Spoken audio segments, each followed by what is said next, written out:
So let's graph our first sinusoidal function. Here we have y is equal to 2 times the sine of 2 times x minus pi over 4. Let's write down the general form of the sinusoidal function above it so we can locate a, b, and c. In our case, y is equal to a times the sine of b times x minus c. Therefore, a we find has a value of 2, b also has a value of 2, and c has a value of positive pi over 4. Remember that because I have x minus c in the general form, if I see an x minus pi over 4, the value for c must be positive pi over 4. We can now use a, b, and c to find the amplitude, period, and horizontal shift. The amplitude of a sinusoidal function is always the absolute value of a. So for us, this is the absolute value of 2, or just 2. The period is always given by 2 pi divided by the frequency, or 2 pi over b. So for us, we find a period of 2 pi over 2, or just pi. That means it'll take us a distance along the x-axis of pi, say from 0 to pi or from pi to 2 pi, to get through one cycle of this function. The horizontal shift is just equal to c, so in our case this will be to the right, or positive pi over 4.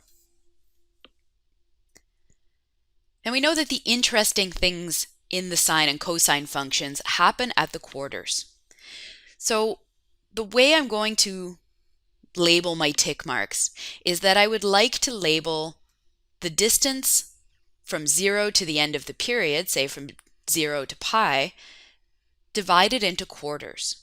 So my tick marks will be the period, in our case pi, divided by 4, or alternately, you can write this as multiplication by 1/4. So my tick marks will be at every pi over 4.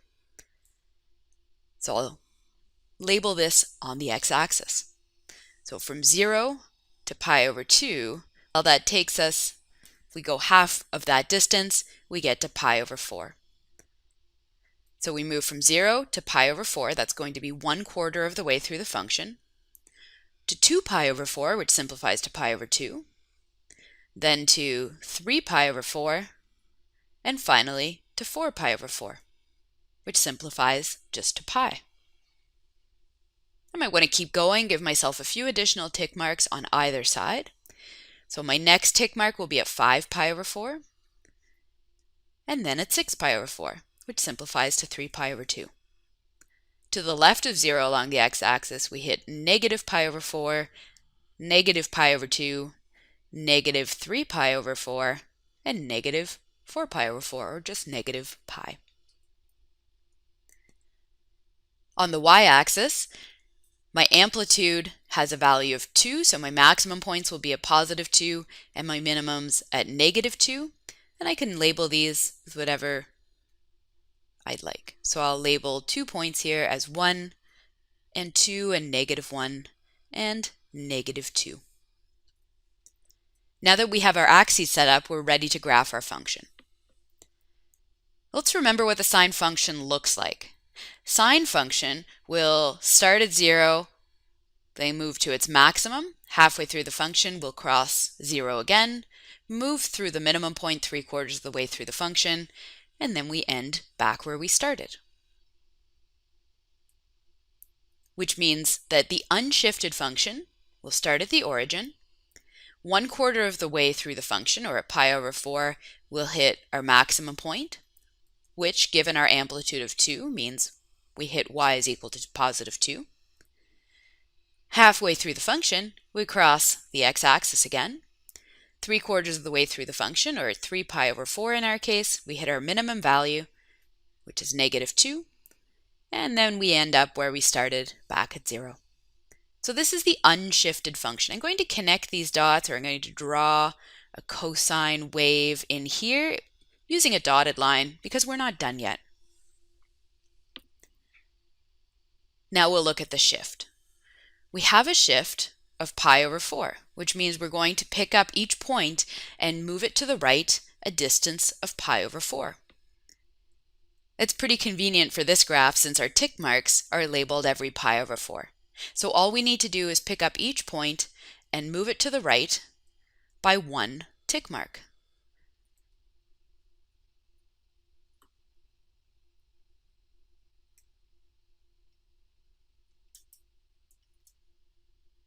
Now that we have our shifted function, I'm going to connect these points using a solid line, since this is going to be the final picture of our function. Our graph doesn't start at 0, so maybe I'll add in some extra points. So starting at pi over 4, if I move 1/4 to the left, I know I'll hit my minimum. Another quarter takes me through 0.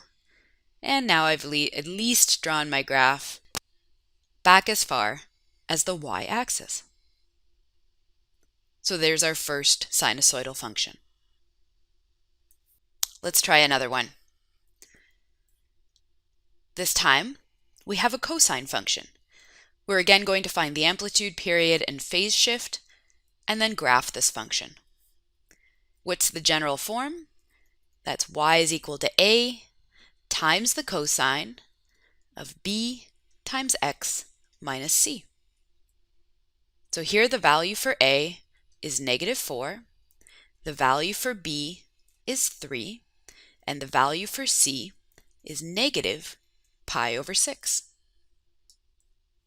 The amplitude of the function is always the absolute value of a. In our case, that's the absolute value of -4, which is just 4. The period of the function is always given by 2 pi over the frequency, or 2 pi over b. So in our case, the period will be 2 pi over 3. That is, it'll take from 0 to 2 pi over 3, or an absolute distance of 2 pi over 3, to get through one cycle of the function. The horizontal shift here is equal to c. In other words, it's a horizontal shift to the left of pi over 6.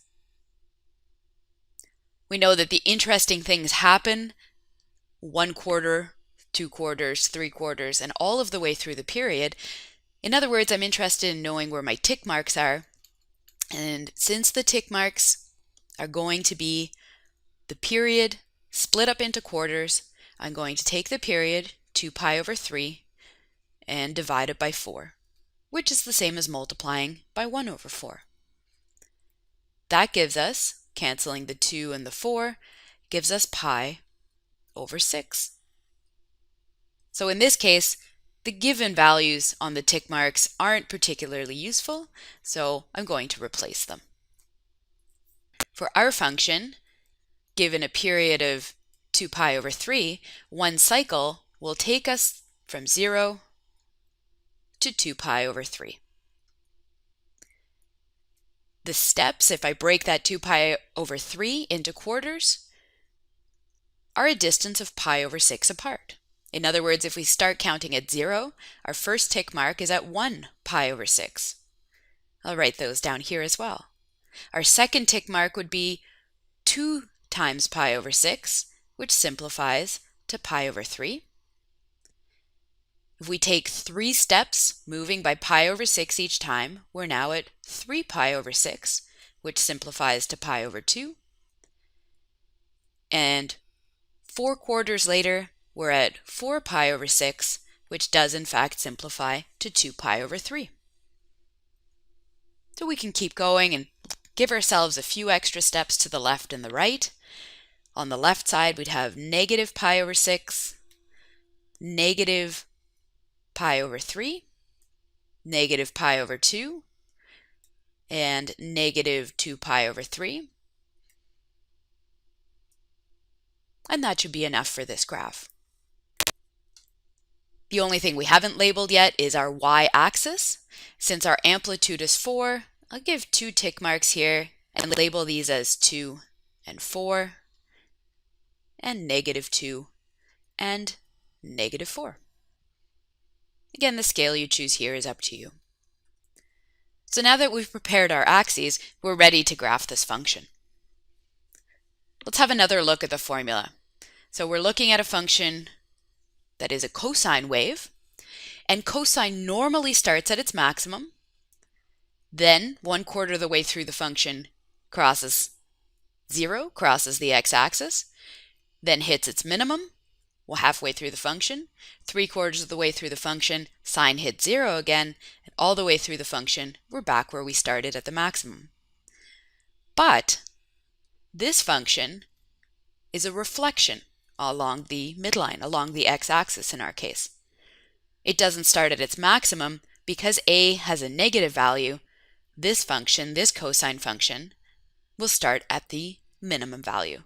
So we'll start at y is equal to -4. So once again, 1/4 of the way through the function will cross 0, but now halfway through the function, instead of reaching our minimum, since this is a reflection, we'll reach our maximum. 3/4 of the way through the function will still cross the x-axis, and all of the way, or 4/4 of the way through the function,